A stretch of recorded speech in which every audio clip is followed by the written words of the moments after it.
is watching this New York legal system.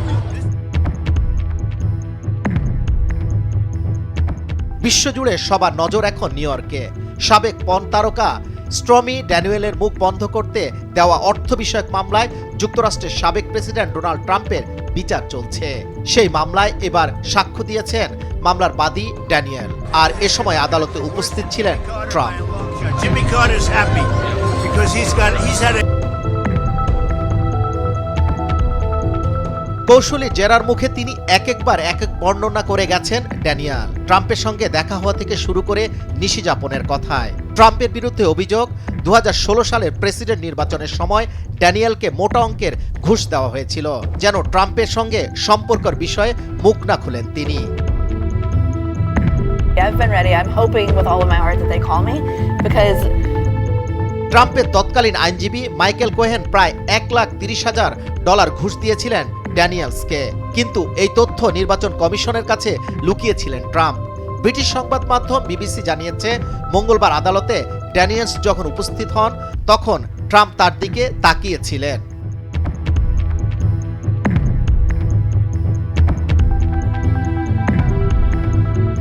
শুনানি শুরুতে তার কাছে জানতে চাওয়া হয় তিনি ট্রাম্পকে দেখতে পাচ্ছেন কিনা। এই প্রশ্নের জবাবে বিচারকক্ষে চারিদিকে তাকিয়ে স্টর্মি ড্যানিয়েল আঙুল দিয়ে ট্রাম্পকে দেখিয়ে দিয়ে বলেন, হ্যাঁ তিনি দেখতে পাচ্ছেন। see the word bombshell one more time. I'm going to become a bombshell. people don't like the persecution. They don't like what's going on. Trump ওই দিন একটি নীল রঙের স্যুট পরে আছেন। শুনানির দিন তিনি জানান কবে প্রথম তার সঙ্গে ট্রাম্পের দেখা হয়েছিল, কিভাবে তাদের মধ্যে নিশি যাপনের মতো ঘটনা ঘটেছিল। এ সময় ট্রাম্পের কোনো ধরনের অভিব্যক্তি ছিল না, মাঝে মধ্যে এদিক ওদিক তাকিয়ে মাথা নেড়েছেন।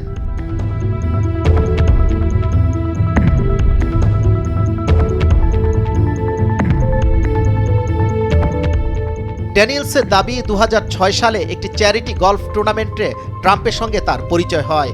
পরে ক্যালিফোর্নিয়া ও নেভাদায় কাছাকাছি লেকে তাইহো রিসোর্টসে ডোনাল্ড ট্রাম্পের সাথে তার শারীরিক সম্পর্ক হয়। তবে এসব কোনো কারণ নয়, বরং 2016 সালে প্রেসিডেন্ট নির্বাচনের আগে স্টর্মির মুখ বন্ধ রাখতে তাকে ঘুষ দেওয়া হয়েছিল। সেই অবৈধ অর্থের বিনিময় নিয়েই শুনানি চলছে।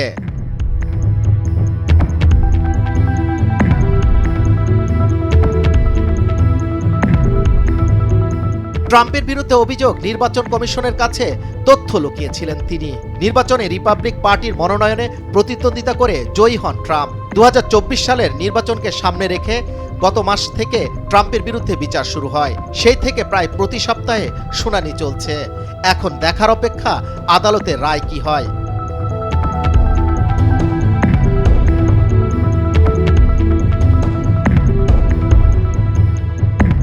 যুবরাজ ফয়সাল, নিউজ ডেস্ক, ভোরের কাগজ।